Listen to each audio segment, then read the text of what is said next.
just saw there, guys, was my Dr. Seuss intro, because that was a cat in the hat. And I don't know who wrote this script, guys. I apologize. We're gonna get rid of it and let's get into goalie talk. In all seriousness though, guys, don't let my four-legged assistant coach have better style than you. Head on over to my website and check out my hats, t-shirts, and posters available there, and get on the same level as assistant coach Izzy. All right, Goal Guards, Goalie Talk question number 1 comes from Scott through my website, and Scott wants to know, in my opinion, who's the greatest goalie in Sabres history? That's an easy one. Number 39, the Dominator, Dominik Hasek. If you want to debate that one with me, comment below, but I don't really think there's much debate on that one. So next we've got a plethora of questions from none other than John from Instagram. And write that one down, guys. Plethora, that's like a $15 word in an English essay, so you're welcome in advance for that one. So John asks, what are my opinions on synthetic ice? Synthetic ice is awesome when you don't have the real thing. Nothing will beat real ice to train on, in my opinion. It's definitely not as easy for goalies to slide on. They do make some stuff for your pads that you can wear on them for synthetic, but definitely synthetic is awesome if you're unable to get on the ice or don't have access to it. But of course, nothing beats the real thing. I would never not encourage the idea of using synthetic ice if you have access to it. So John asks, what did I major in college? My education was a big part of getting to where I'm at now. And I actually did my undergrad in 3 years, and I studied business. And then I got my MBA, which is your Master's of Business Administration, over the course of 2 years. So I actually redshirted my freshman year for the Franklin Pierce hockey team. Then my next 4 years were rostered on the varsity team. So I did 5 years total. 3 years undergrad, 2 years MBA. I won't use this as an excuse to get on my soapbox, but guys, I hope you know that grades come first. Make sure you're studying hard in school, doing the right things off the ice. If you want to play college hockey and you want to move in that direction, coaches are going to look at the players that exceeded off the ice as well. Especially some of these smaller D3 schools, they're looking for students that are going to do well in the classroom, so you know that you're eligible on the ice the entire time. Make sure you're doing everything right in the classroom first, guys, and then hockey will fall into place. Diet versus working out, which is more important in my opinion? To me, they're on the same level. They're both extremely important. You've got to be working out, and in order to fuel yourself for that workout, you've got to be eating right. You can't fill up a 5.0 liter V8 Mustang with diesel and expect it to work.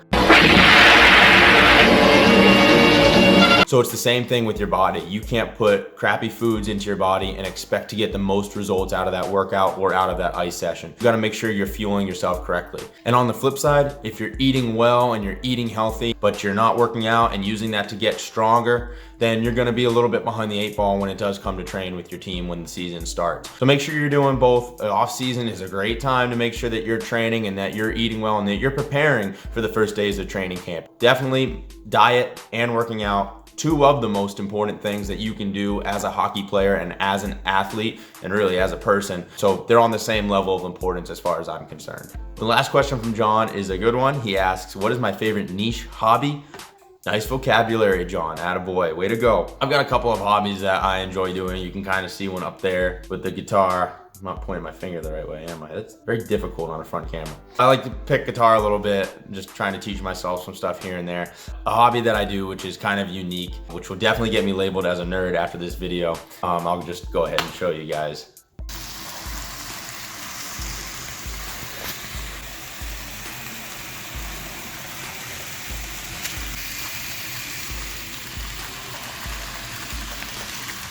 So yes, I am a little bit of a model train geek, something to do in the free time that I don't really have any of. When I can do it, it is kind of fun, just to allow your mind to kind of reset and wander and not really have to think about anything else. And that's what a good hobby does, is it allows you to let your mind wander, take a break from the stressfulness of work or school or of course even hockey. It's nice to have an escape from something other than what you see yourself doing every single day. There's my big secret. Morgan through Instagram asked the great question, how did you come up with the name The Mental Goalie? So I mentioned in previous videos that I knew that when I was done playing competitively that I always wanted to be a coach and pass on that love for the game of hockey that I have and hopefully instill that in other people. Growing up and playing competitively, whenever I might have a slump or a hiccup in my game, it was never something physical. It was always a mental lapse on my own part or getting in my own head. And I'm sure a lot of us as goalies and athletes are able to relate to that very easily. As you get older and more talented and play at higher levels, the game becomes more of a 90% mental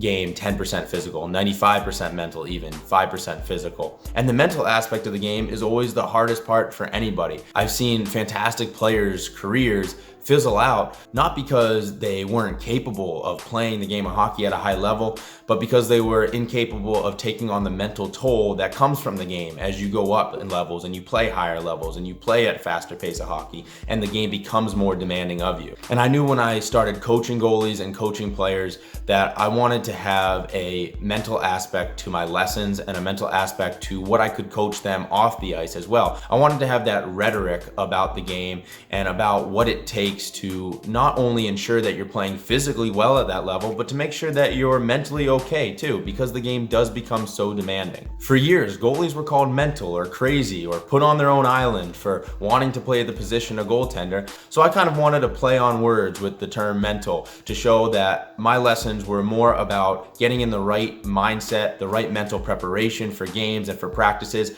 and for acknowledging the mental toll that the game really has on the goaltender. And I wanted that to be a major focus of the way I teach on the ice and the way that I talk to players off the ice. Are we a little crazy for standing in front of a 100-mile-per-hour slap shot? Absolutely. But that mental tax should never be what hinders us from playing the best hockey every day that we're on the ice. And that's what I like to pass on to my students and help them through. In the end, the mental goalie is what I settled on. It fit perfectly into my personality with the play on words. It has a real strong meaning to me and my beliefs on how hockey and sports and players should be coached. So thank you, that's an awesome question. I really appreciate it. So Goal Guards, on that deep and I hope very profound note, we are going to wrap up episode four, I threw away the script. Episode 4 of Goalie Talk. As always, guys, put your questions in the comments. Like I said, we're taking comments, questions, anything that you want to talk about, put it in there. Get the debate going below. If you don't think Dominic Hasek is the best goalie in Buffalo Sabres history,